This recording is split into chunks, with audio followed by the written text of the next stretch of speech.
இந்த grinding machine Moore மார்க்கெட்டில் வாங்கினதுங்க அது. போஸு 850 வாட்ஸுங்க அது. 250 ரூபா கொடுத்து வாங்கினேன் இதை. ஆனால் இதில் ஒயரு வந்துட்டு ஒயர் இல்லைங்க. ஒயருன்னா எல்லாம் கட்டே போய்க்குது, துண்டு துண்டாக கட்டே போயிருக்கு. ஆனால் சுற்றி பார்த்தா நல்லா இருந்ததுங்க. சரி ஒரு அளவு ரெடி ஆகிட்டோம் அப்படின்னு நினச்சி காசு கொடுத்து வாங்கிட்டுங்க. 250 ரூபா அது ரேட்டு.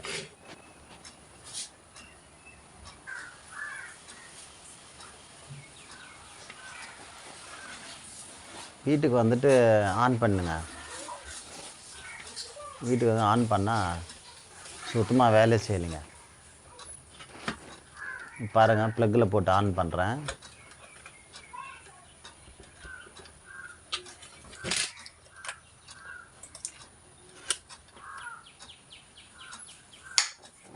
சுத்தமாக ஆன் ஆகலைங்க.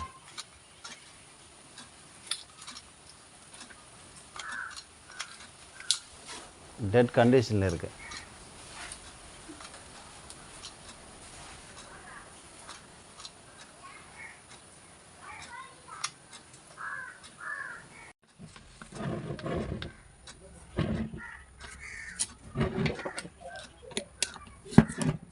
ஆனாமல் இருக்கிறதுக்கு ஒரு சில காரணம் இருக்குதுங்க. கார்பன் புஷ் போயிட்டு இருந்தாலும் வேலை செய்யாது, அதில் சுவிட்சு போயிட்டு இருந்தாலும் வேலை செய்யாது, இல்லை உள்ள வைண்டிங் எதனா ப்ராப்ளம் இருந்தாலும் வேலை செய்யாதுங்க. கைட்டி பார்த்தேன், கைட்டி பார்த்தா ஃபுல்லாக ஒரே டஸ்ட்டாக இருந்ததுங்க. ஃபுல் டஸ்ட்டாக இருந்தது.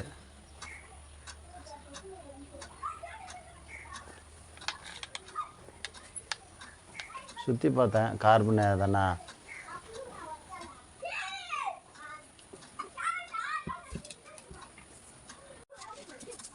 சுத்தமாக க்ளீன் பண்ணுங்க. க்ளீன் பண்ணிவிட்டு கைட்டி பார்த்தா கார்பன் புஷ் வந்துட்டு தேங்கி போயிருங்க. 2 சைடும் கார்பன் புஷ்ஷு தேஞ்சு போயிருக்கு. இதில் பாருங்கள், அந்த ஜாக் மாதிரி இருக்கான், நல்லா டைட்டாக இது பண்ணியிருப்பாங்க. அதை பார்த்து பொறுமையாக. ஒரு சில டைமில் வந்து வராது, அது கையில் வராது. டெஸ்ட்டில் கொஞ்சமாக நீக்கணும், கொஞ்சமாக நீக்கி எடுக்கணும். ரெண்டாவது அந்த கார்பன் புஷ் நல்லா வந்துட்டு ஒரு ஸ்ப்ரிங்கி வச்சு நல்லா அழுத்தமாக வச்சுருப்பாங்க. அதுக்குள்ளே அந்த ஸ்ப்ரிங் வந்து டெஸ்ட்டில் அப்படி லைட்டாக எடுத்துட்டோம்னா அந்த கார்பன் புஷ் வந்துடும். இப்போ புஷ்ஷு கார்பன் புஷ் மாற்ற ஈஸி தாங்க. அது எல்லா கட்டிங் மிஷினில் இந்த மாதிரி தான் இருக்கும்.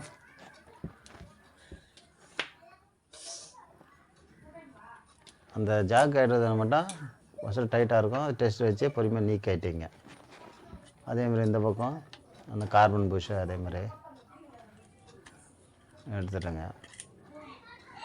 பாருங்கள், ஃபுல்லாக தேஞ்சு போயிருக்குதுங்க.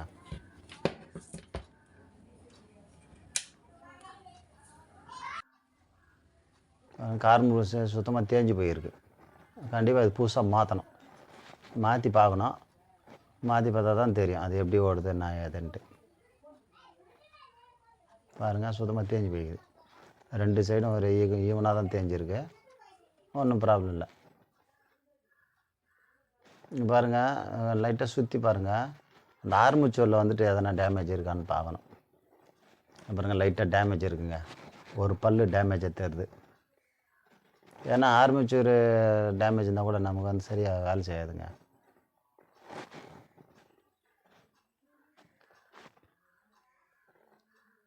பாருங்கள், ஒரு பல் மட்டும் இதாகி போயிருக்குது, டேமேஜில் இருக்குது. சரி, அதுக்கப்புறம் என்ன பண்ணால் க்ளீன் பண்ணுங்க. ஏன்னா ஆர்மச்சூர் கொஞ்சம் டேமேஜ் இருக்கிறதுனால என்ன பண்ணால் ஒரே ஈவனாக இருக்கிற மாதிரி ஒரு பிளேடு வச்சு நீட்டாக க்ளீன் பண்ணேன். க்ளீன் பண்ணிட்டு ஒரு துணி வச்சு நீட்டாக தொடச்சி விட்டணும். ஏன்னா கார்பன் அதுக்குள்ளே படிக்கிருக்கோம். அது ஒரு துணி வச்சு நீட்டாக க்ளீன் பண்ணிட்டோம்னா நல்லா கொஞ்சம் சுத்தமாக இருக்கும்.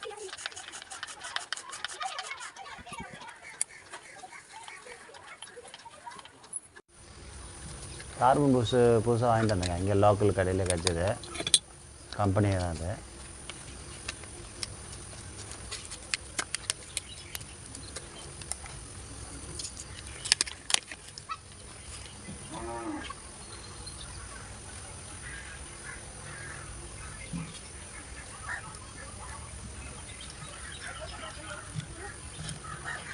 ஃபஸ்ட்டு எப்படி ரிமூவ் பண்ணோமோ அதேமாதிரி ரிமூவ் பண்ணி கார்பன் புஷ்ஷு கரெக்டான பொசிஷனில் உட்கார வச்சு அந்த ஸ்ப்ரிங்கை அப்படியே விட்டுருங்க.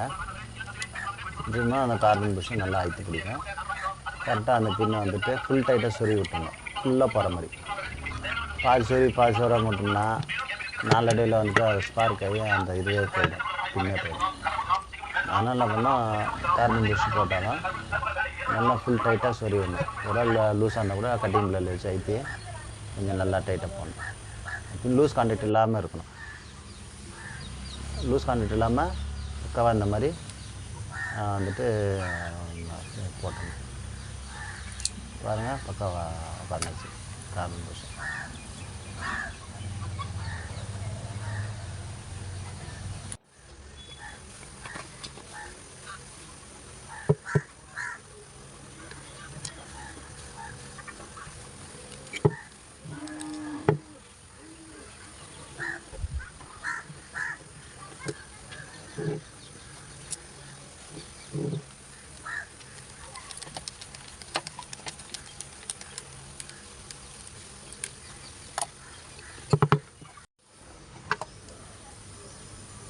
கார்பன் புஷ்ஷு எல்லாம் போட்டு சரின்னு சொல்லிட்டு ஆன் பண்ணுங்க. ரன் ஆகுது, ஆனால் நின்று ஓடுதுங்க. பாருங்கள் அது எப்படி ஓடுது, நீங்களே பாருங்கள்.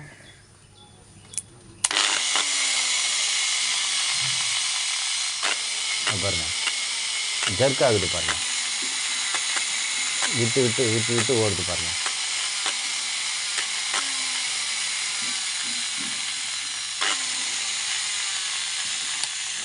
ஓடாமல் இருந்தது, ஆனால் இப்போ ஓடுது, ஆனால் நின்று ஓடுது. சரி, மறுபடியும் கைட்டி உள்ளே ஆரம்பிச்சோரு இன்னும் நல்லா சுத்தமாக க்ளீன் பண்ணி போடலாம், உள்ளே என்ன டஸ்ட் கிஸ்ட்டு இருக்கும் அப்படின்னு சொல்லிட்டு அதுக்கப்புறமா அது சுத்தமாக அது கைட்டணுங்க.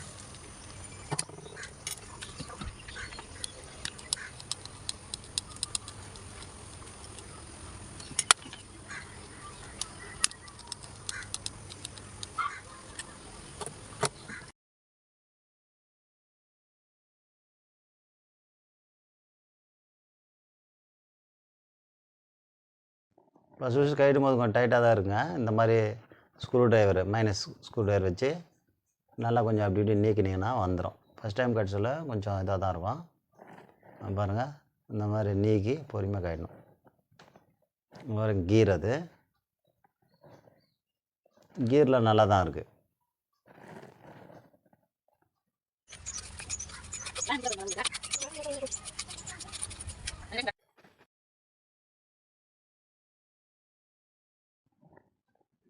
இதாங்க ஆரம்பிச்சோரு. கப்புக்குள்ளே நல்லா தான் இருக்குது. உள்ள ஆரம்பிச்சோரு 2 சைடு பேரிங் இருக்குங்க. முன்னாடி ஒரு பேரிங்கு, பின்னாடி ஒரு பேரிங் இருக்கும்.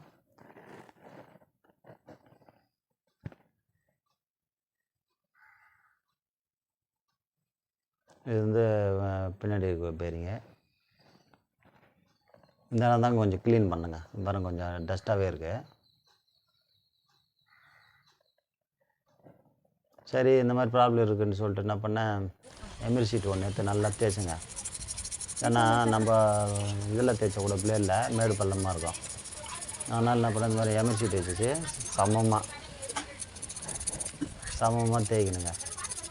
தேய்ச்சி மேடு பள்ளம் இல்லாமல் நமக்கு கரெக்டாக இருக்கும். ஏன்னா மேடு பள்ளம் இருந்தால் கூட நமக்கு அந்த மாதிரி எதனா ப்ராப்ளம் வரத்து வாய்ப்பு. இந்த மாதிரி நல்லா சுத்தமாக தச்சுங்க.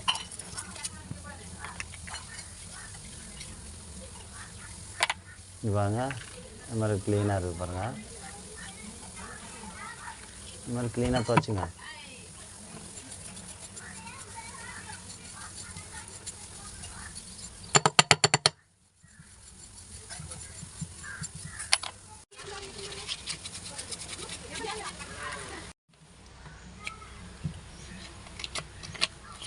எப்படி எடுத்துமோ திரும்ப அதே மாதிரியே போட்டுடணும்.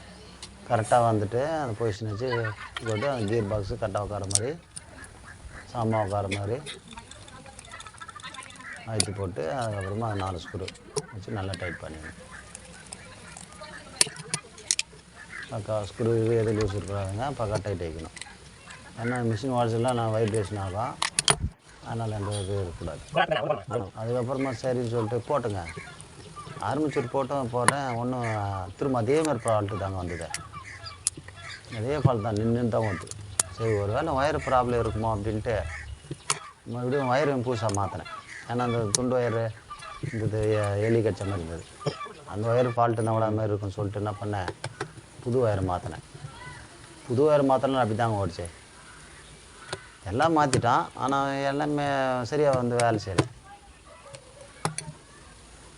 அதுக்கப்புறமா தான் இன்னொரு ஃபால்ட் இருந்ததுங்க அதில். அந்த ஃபால்ட்னால தான் அது வந்து நின்று ஓடிச்சு. அந்த ஃபால்ட் என்னென்னு காட்டுறேன் பாருங்கள்.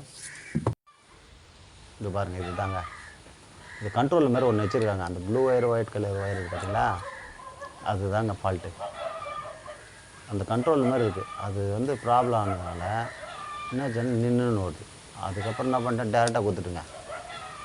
இந்த கனெக்ஷன் எடுத்துகிட்டு டேரக்ட் பண்ணி விட்டேன். அது கடையில் கிடைக்காதுன்ட்டாங்க. நான் விசாரிச்சிட்டேன், கடையில் எங்கேயும் கிடைக்கல. இந்த மாதிரி சர்வீஸ் சென்டர்லேயுமே கேட்டேன், அது மாதிரி இருக்குங்க அப்படின்ட்டு.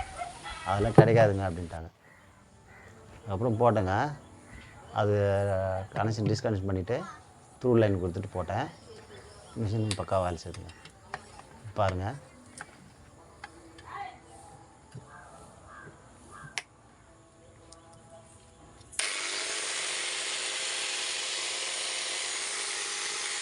பாருங்கள், பக்காவாக ரெடி ஆகிடுச்சு. இப்போ நின்று ஓடல, கரெக்டாக ஓட்டு பாருங்கள். நம்ம ப்ராப்ளம் அந்த கண்ட்ரோலில் தாங்க. சரி ஓடுது, நம்ம லோடு கொடுத்து பார்க்கணுங்க. ஏன்னா ஒரு சில டைமு கரெக்டாக ஓடும், அதை ரெடி பண்ணாலாம். ஆனால் லோடு கொடுக்கும்போது நின்றுடும், அந்த மாதிரி வாய்ப்பு இருக்குது. அதனால் நம்ம ஒரு 4 இன்ச்சு கட்டிங் பிளேடு ஒன்று போட்டேங்க. போட்டு ஸ்டீல் கட் பண்ணி பார்ப்போம் எப்படி வேலை செய்யுது அப்படின்னு சொல்லி. இப்போ சுற்றுது.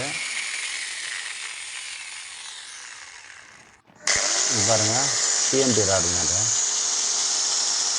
கட் பண்ணேன், பக்காவாக வேலை செய்யுங்க. பக்காவாக கட் ஆகுது. சூப்பராக ரெடி ஆகிடுச்சுங்க.